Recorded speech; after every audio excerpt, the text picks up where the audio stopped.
Hey there viewers, I'm Joshua Orro, the Mustang Prince, and welcome to Mustang Prince Oral Reports. Now today, I'd like to talk about a film about singing a cappella college girls. Yep, you guessed it, I'm talking about Pitch Perfect. Now believe it or not, this was a really smashing movie during its 2012 theatrical release. Here's the story. College student Becca Mitchell knows she does not want to be part of a group, but that's exactly where she finds herself after arriving at her new school. Thrust among mean gals, nice gals, and just plain weird gals, Becca finds that the only thing they have in common is how well they sing together. She takes the women of the group out of their comfort zone of traditional arrangements and into a world of amazing harmonic combinations in a fight to the top of college music competitions. Now, personally, I love this movie. It has great songs, likable characters, groundbreaking choreography, and hilarious comedy. Though a little mature, though. My rating, 100%. Now, just a few months ago, like every great hit, a sequel was released. But, is it any good? Well, let's find out. Released on May 15th, 2015, the movie is Pitch Perfect 2. So, let's get this show on the road.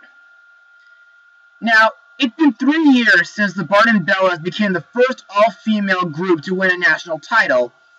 All seems well until a botched Lincoln Center performance for the president leads to a scandal that strips them of their performing duties, causing international tension and strife.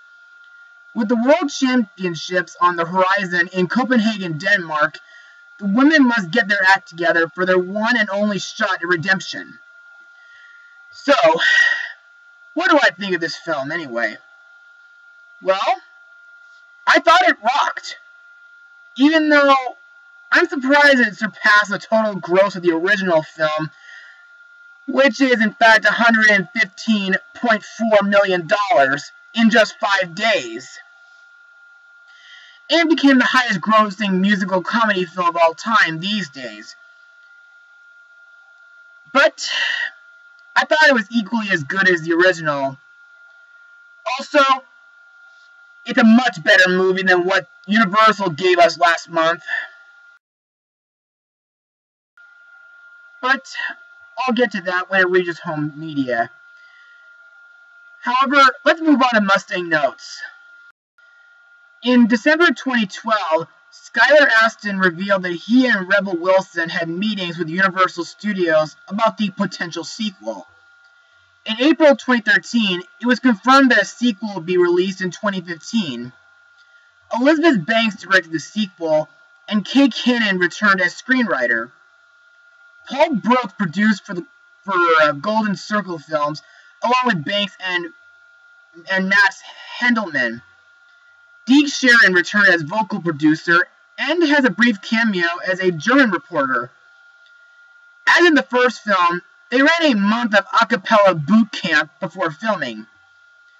On May 21st, 2014, principal photography began at Louisiana State University, LSU campus at Baton Rouge. On December 3rd, 2014, Mark Mothersbaugh, the guy who composed the score for Hotel Transylvania, was hired to compose the music for this movie. Speaking of which, the music is the best thing about the entire movie. Like the first film, this movie is packed with lots of songs I rarely listen to. However, my favorites that are sung in this movie are America the Beautiful, Any Way You Want It, Winter Wonderland, Here Comes Santa Claus, Jump, We Belong, What's Love Got to Do With It, and several others. The rest of the songs are just some other songs I never heard of before. Now, I don't have much else to say about the movie, except for the fact that there is some good humor in this film as well, but a tad mature, and there is some innuendo in this movie as well. Also, I like the lighting and stage effects that can happen during the a cappella performances. Now that we're done with Mustang notes, let's talk about the cast.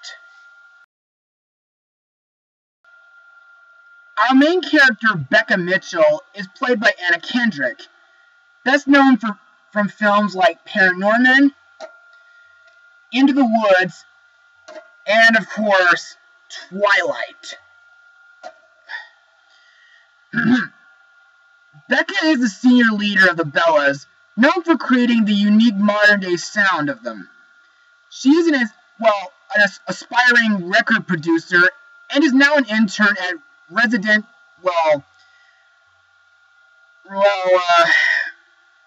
Residual Heat, which is a recording label. She's also dating Jessie Swanson, who I'll get to later. Next we have Patricia Fat Amy, a senior Bella from Australia, played by Rebel Wilson. She's by far one of my favorite characters, and while I don't blame her for slipping up at the beginning of the movie, she still makes me laugh at times. Next up is Chloe Biel, played by Brittany Snow.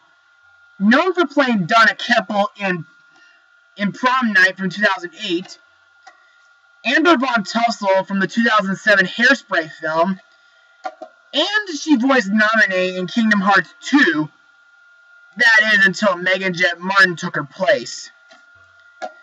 Anyway, Chloe is the three-time super senior with a type A personality and co-leader of the Bellas, and she's my second favorite character in the franchise.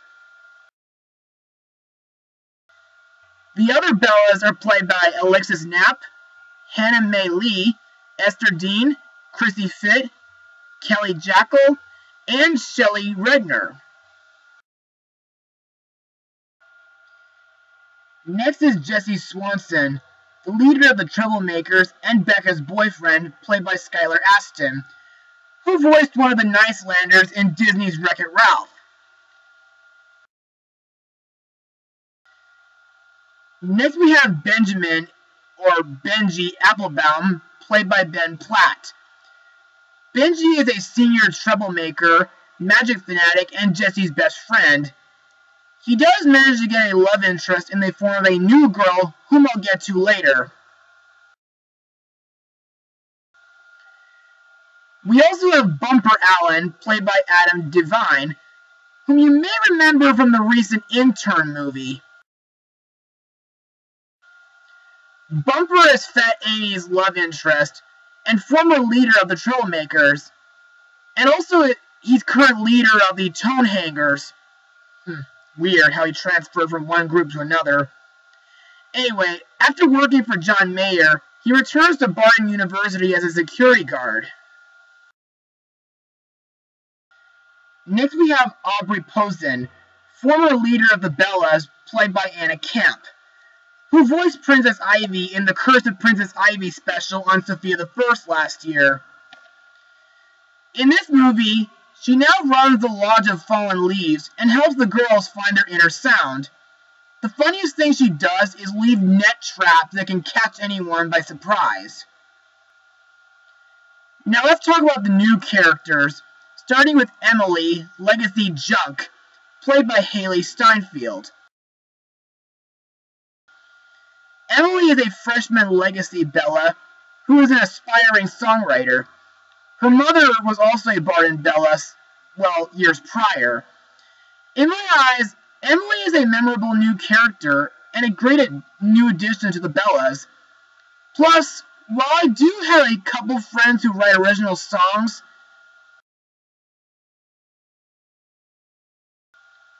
her song for this movie is really touching and inspiring.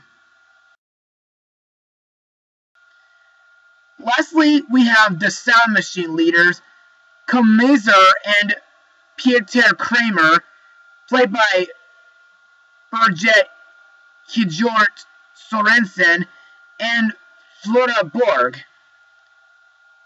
This German group serves as the movie's antagonist. Sure, they can be real jerks around the Bellas, but their style of singing makes me think of the style of music that Global Soft does in the Queen rock musical We Will Rock You. with a dash of David Bowie style. And now it's time to move on to my final words. Overall, Pitch Perfect 2 is a real showstopper of a movie. It was very entertaining and hilarious. The songs, old and new in the movie, were so good that they made me, well, sing to myself and tap my feet to it. The actors do a great job acting and singing too. I recommend anyone who loves music, a cappella, or a fan of the first film to check this movie out.